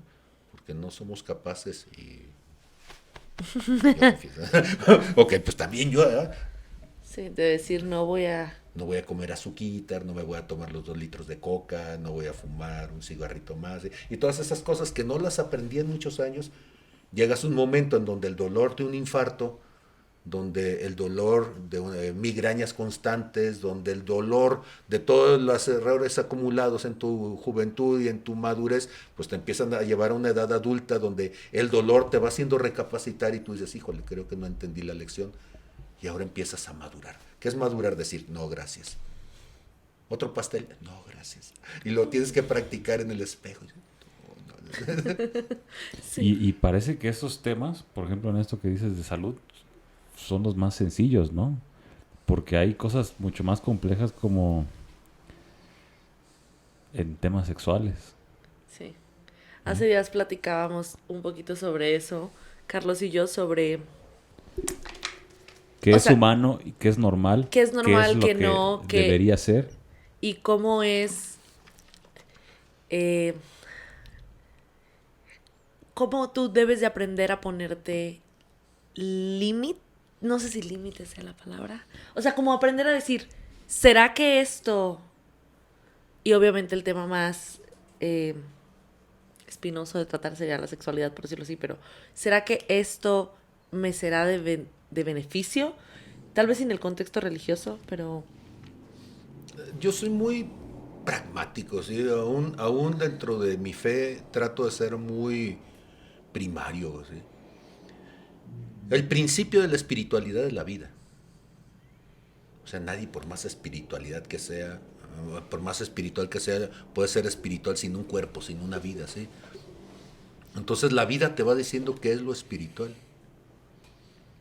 Ahora yo sé, y quizá al decir esto va a sonar otra vez grotesco en la grabación, pero hay un mundo más allá de la cola. Sí, yo sé que muchos no lo creerían, ¿sí? Porque la cola es el centro del universo y todo lo que pasa alrededor de esta galaxia de la cola es tan fuerte su gravitación que nos jala. No, pero lo cierto es que hay un mundo más allá de eso. ¿Sí? Y la sexualidad, que es la cereza del pastel, realmente no te da una dimensión de la vida. El orgasmo es tan fugaz y tan vacío después. Por eso el cine francés lo ridiculiza con esa escena donde los amantes voraces terminan y después de eso están los dos fumándose un cigarro como diciendo a qué hora te largas a tu casa, diciéndole al otro. ¿Por qué? Porque se acabó la emoción. O sea, el sexo tiene esa cuestión maravillosa antes, ¿sí? Y estrepitosa después, de que te das cuenta de que solamente es un instante. Fue la descarga de hormonal y después de eso, ¿qué sigue? Pues sigue la vida. O sea, después de eso te tienes que levantar y tienes pues que ir a trabajar o que tienes que arreglar tu mundo, tienes que ordenar tus ideas y tienes que hacer un montón de otras cosas que son las que le dan sentido en sí a la vida. Y entonces creo que de repente sobredimensionamos, por un lado, el ejercicio de lo sexual y sobredimensionamos también este asunto de la elección o de la preferencia o de un montón de cosas. Una pregunta. Si la pasión sexual es tan importante, ¿por qué de repente llega un momento en la vida de las personas en donde pierde su trascendencia? O sea, quisiera pensar, por ejemplo, una mujer que siguiera discutiendo los aspectos sexuales a los 90 años. Pues no, o sea, va a llegar a la menopausia, va a cambiar su ciclo hormonal y va a decir, eso es Esto no tiene intrascendente. importancia. Sí, ni hasta en los hombres también sucede. O sea, hombre, mujer, animal o cosa, llega un momento de su vida donde dicen... Entonces tú Esto dices, se agotó. ¿Sí? ¿sí? Se agotó el tema y tú ya dices, creo que hay cosas más importantes en la dimensión humana, creo que hay cosas más importantes en la espiritualidad, a nivel de la relación, de la empatía, del bla, bla, bla, bla, bla. Y uno piensa, ¿cómo le dejé tantos años de mi vida así, girando A esta alrededor discusión. a esta discusión? La discusión de lo humano va más allá de lo sexual. Lo humano es 100%. más profundo, ¿sí? Entonces, si la iglesia un día nos enteráramos de eso, ¿sí? Y pudiéramos ver más allá de la cola, ¿sí? Entonces nos daríamos cuenta que el cielo está en otra dirección, ¿no? Y probablemente no nos desgastaríamos tanto esperando que la gente lo entendiera. Ahora yo sé que es parte de un pecado y que la gente se atora ahí. Tenle paciencia que pase su proceso, ¿sí? Y después de que pase el proceso y se desgaste con eso y se desilusione de eso, va a llegar un momento en donde va a decir, creo que hay Cosas más importantes. más importantes. Sí. 100%, me encantó la respuesta. Sí, se resolvió. Hace un momento platicaste que tú oraste por sanidad de algunas personas y lo viste. Una parte importante o el origen de este podcast es hablar de testimonios y nos gusta mucho hablar de esto porque en el tema de salud creo que estamos muy expuestos todos los seres humanos y Todos. todos tenemos de cerca algún Claro, aparte ejemplo. yo creo que cuando ves un milagro de salud, no sé, como que te impacta de una manera diferente porque creo que es más inexplicable que, no sé, si yo necesitaba un trabajo y sucedió, alguien puede decir, bueno, pues también, no sé, es se más puede entender explicable. la Ajá. conspiración. La conspiración Es del más universo difícil a favor que ver de... diluirse un tumor, por ejemplo, ¿no? Uh-huh. Pero me gustaría si nos puedes contar algún testimonio de sanidad. Estaba yo en mi probablemente tercer año de cristianismo. Trabajaba en un instituto bíblico en Guadalajara y me tocaba ser parte del equipo formador. Llevábamos entonces a nuestros estudiantes, yo ya había pasado como estudiante, ahora era parte del equipo formador. Y fuimos entonces a un lugar en la Sierra de Hidalgo. A mí me gustaba muchísimo ir a la Sierra de Hidalgo y tengo excelentes amigos allí. Y pasaba varios días en esa zona. Entonces vamos caminando a un lugar que eran horas de camino. Íbamos 2 personas en ese punto para visitar a una comunidad alejada. Y después de estar todo el día caminando, nos habíamos quedado sin agua, ya era casi las 4 o 5 de la tarde, no faltaba mucho para que se metiera el sol y todavía nos faltaba un buen rato para terminar, no habíamos comido, cansados, y en una lomita había una casita y dice mi amigo, vamos llegando por allí a ver si nos pueden dar agua, ¿sí? Gritamos, salió una persona, un varón, le dijimos, ¿nos puede dar de beber? Sí, salió con 2 vasos de cristal de esos de veladora típicos en la zona de la sierra, grandotes, y nos dio un vaso con agua cada uno. Nos lo tomamos, ¿quieren más? Sí, nosotros estamos todo el día allá con la sed, Sí. sí. Y cuando él viene con el segundo vaso, de repente escucho a alguien que se queja. Le digo, ¿hay alguien allí? ¿Está alguien enfermo? Dice, sí, es mi esposa, nos la dieron para que se muriera. Y ya la frase de por sí tú dices, ¿cómo que para que se muriera? Sí, está mala que de los riñones. Y como ya en Pachuca nos dijeron que ya no tenía remedio, pues nos dijeron que nos la trajemos acá para que se muera acá y que ya no tuviéramos que... Estar yendo. No, y que pagar para traernos el cadáver y todo, ¿verdad? Gente muy, muy pobre. Y luego me daría oportunidad de pasar y orar por ella. Ahora, yo estaba en esta parte, sí había visto milagros, pero siempre tienes esa duda razonable de decir, de veras, todo será. Hay milagros económicos como esto que decías. Ahí estamos orando por un trabajo y viene el trabajo y uno dice, bueno, pues, Bueno, pues, No, a lo mejor se puede explicar más fácil. sí. ¿No? Hay un montón de formas en donde uno podría decir, alguien le ayudó. Pero entonces ahí está esa mujer, entro y veo una mujer delgada, consumida completamente, puros huesitos, boca abajo, con una bola grande del tamaño de un puño así en la espalda. Y le digo, ¿cómo está? Pues aquí, mire, esperando. Le digo, nosotros venimos pasando y escuchamos que está enferma, me daría la oportunidad de orar, pues si usted quiere. ¿Usted cree que Dios la puede sanar? Pues si quiere. ¿Y usted cree que si yo oro por usted, usted va a sanar? Dice, mire, yo a usted no lo conozco. No sé qué está haciendo aquí. Pero si usted que no conozco y no sé qué está haciendo aquí, Dios lo mandó para eso, pues entonces ore por mí que Dios me sane. Ese fue el razonamiento de esa mujer. Y con todo eso puse mi mano entonces sobre el tumor que tenía ella en la espalda, así una bola tremenda, y empiezo a orar mi oración más espiritual. Oh Padre, en el nombre de Jesús. Porque si somos honestos, nuestra oración, después tú dices, pues realmente fueron mis palabras, o a veces uno ora de una manera como, no Aprendidas, sé, son formatos a lo aprendiendo, mejor. sí, y a veces como queriendo impresionar no sé a quién. Sí, como que Dios va a decir, ¡ay, hijo! Ay, no, pues sí. Esta Pues, sí Sí, te dijo salió. mucha palabra muy intensa. Este sí me impresionó. Ahí va el milagro. Y ahí va el milagro. Entonces ya a convencer a Dios. No, sempiterno. Dios en su misericordia escuchó a esa mujer, no a mí en mi soberbia, ¿sí? Porque ella dijo, sí, pues si a eso lo mandó Dios, pues sáneme. Y el tumor se fue desbaratando bajo mi mano, se fue bajando, se fue bajando, se fue bajando, hasta que mi mano quedó, ¿sí?, lisa sobre su espalda.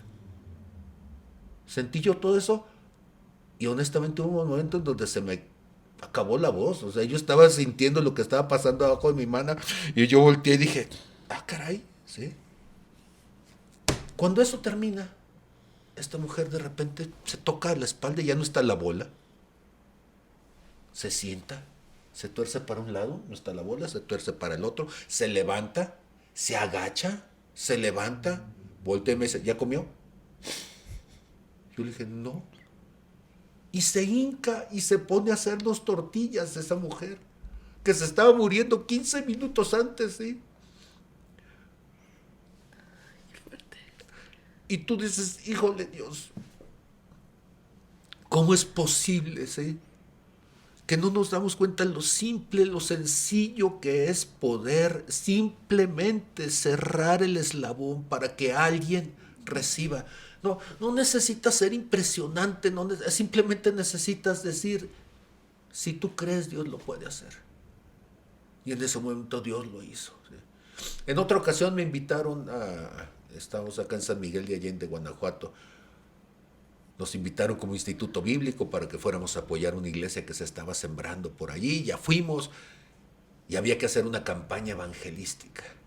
Y yo no sé si ustedes han estado en una campaña evangelística, pero invitas a la gente y ya le dices que venga porque van a recibir. Y pues tú te toca, bueno, pues yo era el del equipo formador y vas a predicar algo pues que invite a la gente, que los anime, ¿sí? Y si estoy diciendo todas estas cosas con algo de ironía, es porque a veces caemos en ese juego, ¿sí? Yo no sé si queremos ser sensacionalistas, yo no sé si queremos mostrar una cierta fachada de espiritualidad, pero entonces yo preparé mi mejor mensaje y traté de decir algo que fuera así como que impactante. Pero cuando le digo a la gente, pasen para orar por ustedes, ¿sí?, pues no se levanta nadie, de repente se levanta una persona y yo digo, bueno, pues vamos a orar por ella, sí, y empiezo a orar y digo, Señor, haz la obra. Y pues la persona sigue allí, no se cayó, no pasó nada, no tembló. ¿Alguien más? nadie más se paró. Y la campaña fue eso, oré por esa persona, ¿sí? Se acabó la campaña y yo estaba bien frustrado, ¿sí? Tú dices, Señor, no pasó nada. Ojo, ¿sí? Porque a veces nosotros estamos esperando eso. No sé si alguien tendría que haber prendido el cohete y salir con el fuego artificial o algo. Y al día siguiente, entonces, pues yo estaba así como que cabizbajo, con sentimientos encontrados. No sé qué esperaba yo, qué esperaba la gente, y te estás evaluando así, ¿eh? Y en eso escucho, hermano Pablo. Pues hermano Pablo, pues tenía que ser yo, ¿no? Ya volteo.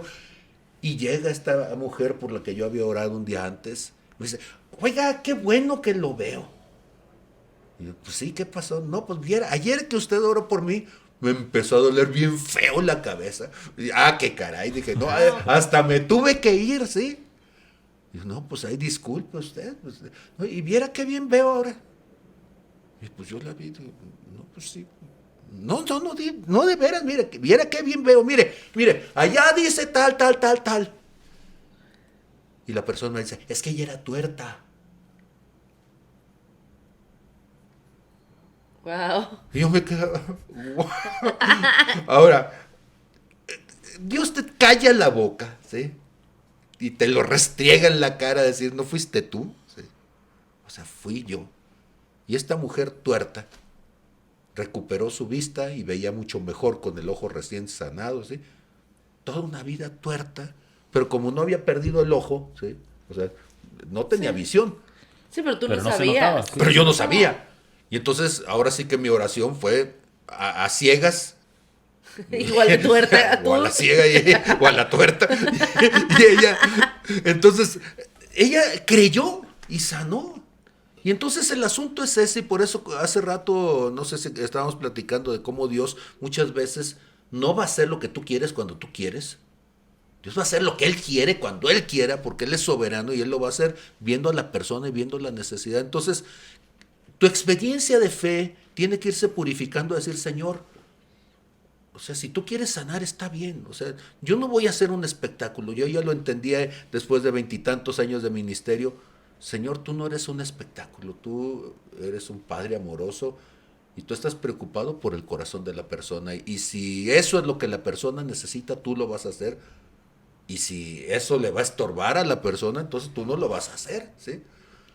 Y entonces la ciencia, que siempre quiere manipular las cosas, porque finalmente hay una soberbia en ese pensamiento científico del que he hablado antes, porque el científico quiere repetirlo todo exactamente y poder predecir y decir, ahora controlamos nosotros el mundo, y Dios dice, pues no, conmigo no va a suceder, ¿sí? Claro, es cuando Entonces, yo quiero. Es cuando yo quiera, yo puedo hacer los milagros que yo quiera, cuando yo quiera, y yo puedo también simplemente no sanar a nadie, ¿sí? Y no te voy a dejar que me manipules. Entonces, por eso la fe es incomprensible. Claro. Carlos y yo hemos tenido muchísimas veces esta conversación y me está encantando que le estés hablando porque esta idea del Dios soberano a veces causa mucho a nosotros, ¿no? Nos causa a veces conflicto porque pensamos, bueno, es que yo oré por tal persona y yo pensaba que Dios la iba a sanar y se murió. Y entonces la respuesta es, pues es que Dios es soberano, ¿no? Y a veces eso te causa tantos conflictos. Y me encanta cómo lo estás diciendo, porque sí creo que a veces Dios, justo lo que estás diciendo, o sea, Dios no te da lo que tú quieres que te dé cuando tú quieres que te lo dé. Te da lo que necesitas y muchas veces lo que necesitas no es lo que quieres, ni lo que, o sea, ayer nos reíamos de eso, cuando dicen, Dios te va a bendecir y tú, no, por favor, el proceso que viene detrás de esa bendición, no quiero vivirlo, mejor no me bendigas, déjame como estoy en santa paz, ¿no? Porque o sea, me gusta lo que estás diciendo mucho, porque creo que es algo que nos conflictúa, o al menos a mí como individuo y a Carlos también lo hemos platicado, esta idea de pensar de que Dios a veces nos va a pasar por el fuego, ¿no? Por la enfermedad, y que Dios no es, no, pues Dios, yo soy cristiano y tú me tienes que sanar. Yo oré, alguien me impuso manos, me ungieron con el aceite del tío Pablo, mi mamá me dio un aceite. Y ya cuando la cosa está muy grave, mi mamá saca el aceite de tu tío Pablo y unge. Pare de sufrir. Pero, o sea, me encanta eso de, y aún que lo hagas, puede ser que Dios diga, chica, no. Ahora, la pregunta es, ok. ¿Cuál es el objetivo de Dios? Si el objetivo de Dios es que yo sea a la imagen y semejanza de Jesús, y eso si es una doctrina, pues debe ser de las principales porque está en Génesis 1:26, antes del pecado y antes de todo el desastre que armó el ser humano, ¿sí? O sea, el propósito de Dios siempre ha sido que tú seas la imagen y semejanza de Jesús. Y ese es un proceso Sabroso. que es sabroso y es un proceso que no entendemos. O sea, Dios no quiere que tú estés en paz. No, Dios quiere que tú seas como Jesús. Y si eso te pone en paz como consecuencia, qué bueno. Pero mientras tanto, el asunto es, aquí el control de calidad es, usted va a ser a la imagen y semejanza de Jesús. Claro. ¿Qué implica ese proceso? Porque si vemos la vida de Jesús, es una vida Sí, no. Sí, está medio... De novela. De Fuerte novela, zona. de retos, de contradicciones, de choques, sí. Y entonces tú dices, ok, si Dios me sanara, ¿qué sería yo? Bueno, por principio, quedamos que yo era autista funcional. Y la gente dice, es que no se te nota. Y digo, o sea, lo que tú notas es lo que Dios ha hecho conmigo. O sea, no estás viendo lo que era en el paquete. O sea, no sé si lo finjo muy bien o no. Pero lo que sé es que si yo me hubiera quedado en lo que naturalmente me tocaba, pues yo sería una persona totalmente hermética. Entonces me salgo del molde, sí, pero 1 Corintios 15:10 dice, yo soy lo que soy, sí, y la gracia de Dios no ha sido en vano conmigo, sí, o sea, dice, por la gracia de Dios yo soy lo que soy, y su gracia no ha sido en vano para conmigo, antes bien yo me he esforzado más que todos, mas no yo, sino la gracia de Dios en mí. Todo el mundo quiere la resurrección, pero nadie quiere el proceso de muerte. La crucifixión, nada. Nadie está quiere la divertidita. crucifixión. Y entonces tú dices, Dios, sáname. Y Dios dice, ¿y por qué no caminas en tu sanidad? ¿Sí? O sea, es como el niño que dice, dame de comer, y el padre dice, ¿y por qué no aprendes A cocinar. a cocinar, a generar tu alimento? La fe no es un asunto de que Dios truene los dedos. Dios lo podría hacer y convertirte en un inútil, sí. Entonces, ¿hay ninis espirituales? Sí. ¿Hay gente inútil espiritualmente? Sí. Son gente que son, pues, inmaduros, que siempre están esperando que Dios haga lo que tendrían que hacer. Yo sé que no es nada bíblico y que quizá debería estar en Proverbios 45:7, enséñalo a pescar, y eso, pues claro, yo sé que es una enseñanza oriental, budista y todo lo demás. Ok, pero resulta que deberíamos de entenderlo en su verdad espiritual eterna, que si tú le das a alguien algo paternalistamente, lo vuelves inútil. Y hemos convertido la fe en un proceso de paternalismo inútil. Sí, En lugar de convertirlo en un proceso de crecimiento espiritual. Entonces Dios dice, ok, ¿quieres que te sane? ¿O quieres que te enseñe cómo vivir en sanidad? Y entonces yo digo, Señor, yo prefiero vivir en sanidad. Enséñame cómo llego a eso. Yo no quiero que Dios me quite el autismo. Dios quiero que Él me enseñe cómo ser a la imagen y semejanza de Jesús. ¿Por qué? Porque ese proceso además me va a llevar a lo eterno. ¿Sí? Entonces la gente está orando para que Dios le quite y Dios dice, no te lo quiero quitar, quiero que tú lo tomes. Y no estoy hablando, yo declaro, no, estoy hablando de lo que significa en la vida diaria la constancia de hacer algo, el afirmarte en una conducta, en una actitud, que ese es trabajo simple. Quienes venimos de una cultura del trabajo, eso es. Levantarte todos los días, hacer lo que tienes que hacer, hacerlo cientos, miles, millones de veces hasta que se convierta en parte de ti. Es carácter cristiano, pero al mismo tiempo es autoridad espiritual. Entonces, en la iglesia no nos gusta eso. En la iglesia nos gusta una oración rápida y si se puede de raite, ora por mí, ¿no? Sí, o sea, ni siquiera yo quiero orar por mí. Quiero que alguien ore por mí y Dios me haga un milagro. Sí, y entonces que ya de repente yo despierte y diga, ¡oh! Milagro de Dios, Dios lo hizo. Y Dios dice, no es eso. Que no se trata. Quienes están en el sector salud lo que dicen es calidad de vida. Tienes que aprender a vivir en una calidad de vida. Tienes que... por necio yo llegué a la diabetes, pues quizá por una vida necia, por una falta de entendimiento de cómo funciona mi cuerpo. ¿Y qué tengo que hacer ahora? Pues tengo que aprender a vivir con eso y vivir de tal manera que pueda vivir en sanidad a pesar de la diabetes. ¿Se puede? Sí. Se llama disciplina. Ah, eso se llama. Ah, curiosamente, la palabra disciplina y discípulo tienen una Similitud. similitud. Pues si vienen de lo mismo, significa ser formado en. Entonces tú formas discípulos. Sí, de hacer discípulos. ¿Qué es un discípulo? Alguien disciplinado, En un tema. ¿sí?, en un estilo de vida que es el estilo de vida de Jesús. Y entonces tú tienes un montón de cristianos indisciplinados que piensan que son discípulos. No, no, no, Pues no. o somos chiquillos Pero- berrinchudos, ¿no? Berrinchudos No sé, en el mejor escenario. en el mejor escenario, sí. Y entonces por eso tú ves, fíjate, es algo bien curioso. Tú le predicas a alguien para que llegue a Cristo, llegó miserable. Se espera de eso, ¿no? Vienes del mundo, vienes sin conocer de Dios, vienes de soledad, vienes de ser un huérfano funcional, vienes de una familia ignorante de los principios espirituales, vienes herido, frustrado, amargado porque te violaron, todo lo que yo dije de mí. Ok, ¿qué se espera de ti? Pues que después de un cierto tiempo, pues ya dejes de estar allí, dejes de ser el miserable que eras. Ah, no, ahora eres un miserable cristiano. Sí, ahora lo único que hiciste fue, sí, miserable, gracias a Dios. Aleluya.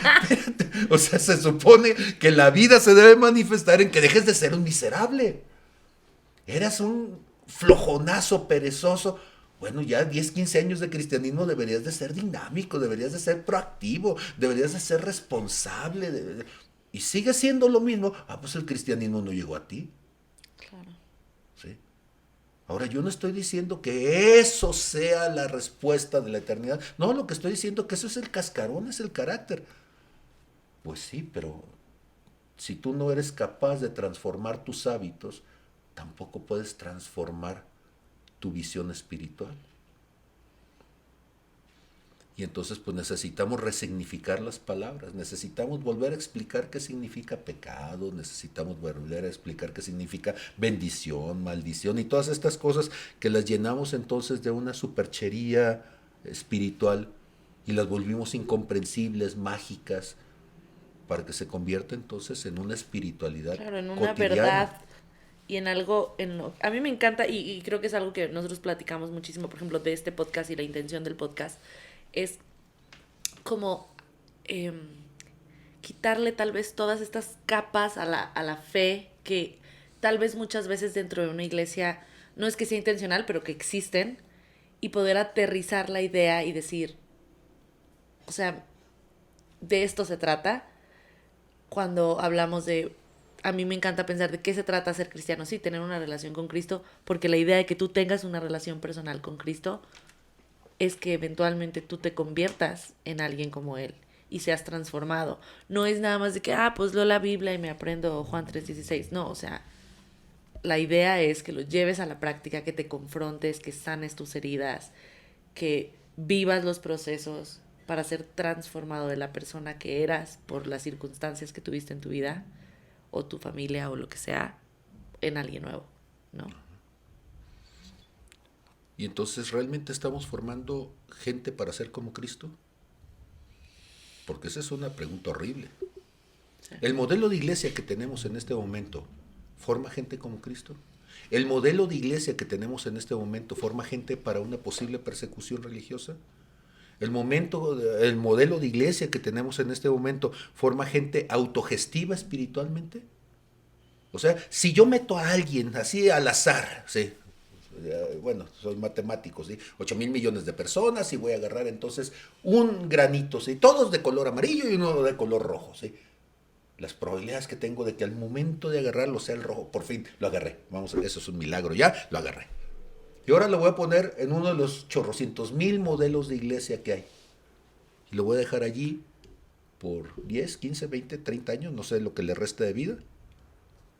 Asegúrame que después de 30 años va a ser como Cristo. Difícil de creer. Y entonces, ¿qué es lo que voy a tener? Va a ser alguien obediente. ¿sí? Disciplinado. Va a lavar los baños, ¿sí? Va a poner las bocinas de la iglesia, va a limpiar las sillas con el trapito. O sea, excelente, va a tener una mentalidad de esclavo bien portado.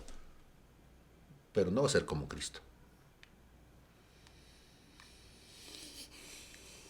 Y si logra subir entonces en esta cadena trófica, ¿sí? Y se convierte en el depredador, entonces pues va a ser, eso sí, un predicador gritón o un maestro de la palabra, pero no va a ser como Cristo. O sea, va a ser parte de una estructura, de un modelo eclesial que se está perpetuando a sí mismo para tener líderes y seguidores, ovejas y perros guardianes, sí, pero no va a ser como Cristo. Y ese es el problema que tenemos, ¿sí? Que estamos jugando un juego que no tiene nada que ver con la intención de Dios, ¿sí? Hagamos al hombre a nuestra imagen y semejanza, que sea como Cristo y que se enseñoree. No lo estamos logrando. Sí. En todos mis años de cristianismo, cada vez esa pregunta se vuelve más urgente y cada vez estoy más desesperado ante la posibilidad de que me quedan menos años. Decir, Señor, es que no estamos formando a la gente para que seamos como Cristo. Cristo tomaba decisiones. Y nos cuesta que una persona tome decisiones sin haberme pedido permiso. Cristo se vinculaba con la gente del mundo. No, pero nos cuesta que se vincule con la gente del mundo. Cristo se sentaba con la prostituta, con el publicano, con el pecador. Pero nos cuesta que tenga amistades con mundanas, ¿sí? Trabajos seculares. Y entonces tú dices, no estamos formando. Bueno, podrán formar, ¿sí? A buenos Caifás. ¿Sí? Digo, si quieren formar gente de Sanedrín, si quieren formar fariseos, pues entonces sí, ahí la llevamos, sí, ese es el camino. Pero si quieres formar gente como Cristo, estamos muy, muy lejos, ¿sí? Porque confundimos la espiritualidad, confundimos lo eterno con cuestiones temporales, confundimos las cosas trascendentes por cosas totalmente banales e intrascendentes.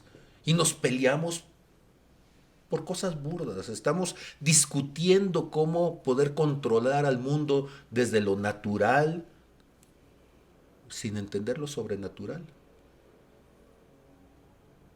Entonces, a veces discutimos más por la ofrenda y discutimos más por el manejo de diezmos y discutimos más por cuestiones tecnológicas. Y no estoy en contra de ninguna cosa esas que sean malas en sí. Sí, pero no es lo fundamental. Pero no es lo fundamental. Discusión. Entonces creo que deberíamos de estar más enfocados, como decían los discípulos, ¿qué tenemos que hacer para mostrar las obras de Dios?